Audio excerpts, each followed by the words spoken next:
It was the morning of Remembrance Day, and Loni was getting ready for school. She put on her red sweater, then her mom handed her a small red poppy pin.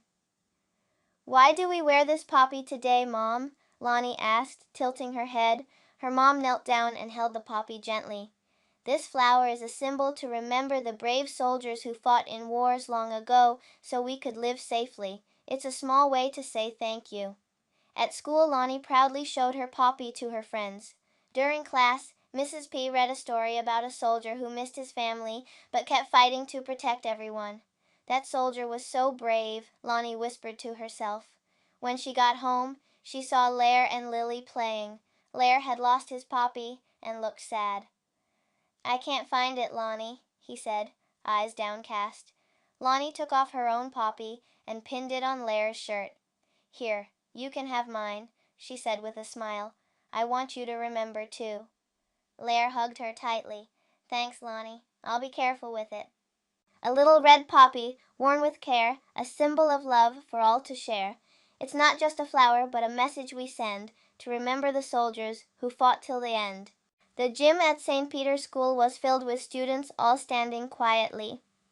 The principal spoke gently into the microphone, reminding everyone, "Now we will have a moment of silence to honor those who sacrificed everything for us."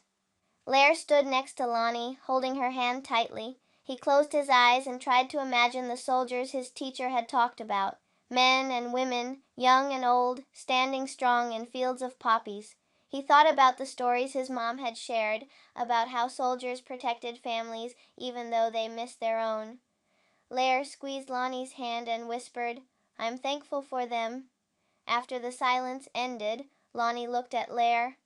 "What did you think about?" "I imagined the soldiers," Lare said. "I said thank you in my heart." Loni gave him a big smile and nodded. "I did too, Lare." In the quiet moment we close our eyes, thinking of heroes under wide blue skies. We say thank you in whispers, deep in our hearts, for the peace they've given, their lasting part. It was the first time the family decided to take Lily to the Remembrance Day parade. She was bundled up in her warm coat and tiny mittens, standing between Loni and Lare. The street was filled with people holding flags, and the air was filled with the sound of drums. Lily's eyes widened as she watched the marching band go by. She clapped her hands in delight when she saw the veterans, dressed in their uniforms with shiny medals on their chests. "Look, Loni! Look, Lare! They have shiny stars!" Lily shouted. One veteran noticed Lily waving and walked over to shake her tiny hand. "Hello there, little one," he said, smiling. "Are you a real hero?" Lily asked, her eyes full of wonder. The veteran's face softened. He nodded and said, "I did my best, just like my friends did." "Thank you, hero," Lily said, giving him a big hug. The man patted her head and said, "You're very welcome, sweetheart." As they left the parade, Loni whispered to her mom, "Lily's hug probably made that man's whole day." Flags waving high, drums beat loud, we gather today, a thankful crowd. We cheer for the heroes, young and old, with stories of courage still to be told. It was a special day in Loni and Lare's classes, Craft Day. Their teachers, Mrs. P and Mrs. Van, had brought out red and green paper, glue, and scissors. "Today, we are making poppy wreaths," she announced. "We'll decorate the school with them for Remembrance Day." Loni carefully cut out red circles and glued them together to form poppies. She added black centers and green stems. Lare made a giant poppy with a smiley face in the middle. "This is for the soldiers," Lare said proudly, "so they know we're thinking of them." When they finished, the whole class hung their poppy crafts on the walls. The hallway looked like a bright red field of flowers. That afternoon when they got home, they showed their mom the wreaths they made. "Look at all our poppies," Loni said excitedly. Their mom beamed with pride. "These are beautiful. We'll hang them in our window so everyone can see and remember too." Lare nodded.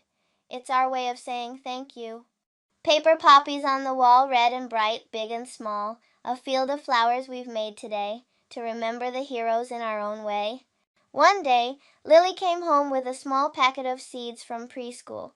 "Look, Mummy," she said, holding it up. "These are poppy seeds." Her mom smiled and knelt down. "Where did you get these, Lily?" "Miss Jenny gave them to us," Lily explained. "We're going to plant them for the soldiers." Together, Loni, Lare, and Lily dug a small patch in their backyard. They sprinkled the tiny seeds and covered them gently with soil. "Grow, little poppies," Lily sang. "Grow big and tall for the soldiers."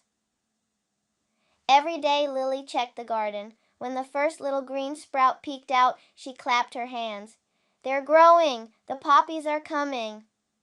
When the flowers finally bloomed, the whole family gathered around.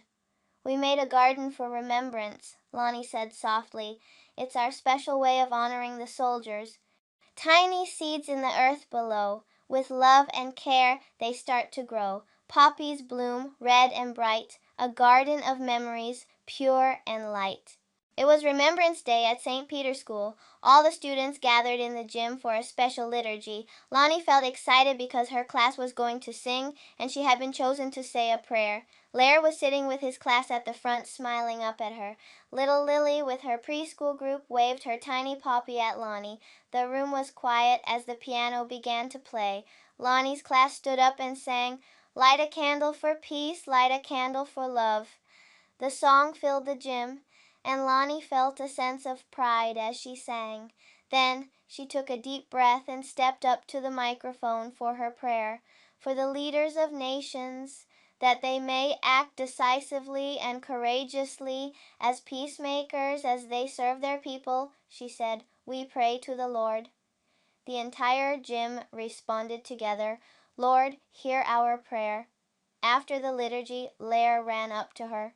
"You were amazing, Loni," he said. Loni gave him a big smile. "I'm glad we could remember together," she replied, hugging. "A candle lit, its glow so bright, we sing for peace, we sing for light, we pray for leaders, wise and kind, for peace on earth, for all mankind. Together we ask, together we say, Lord, hear our prayer on this day."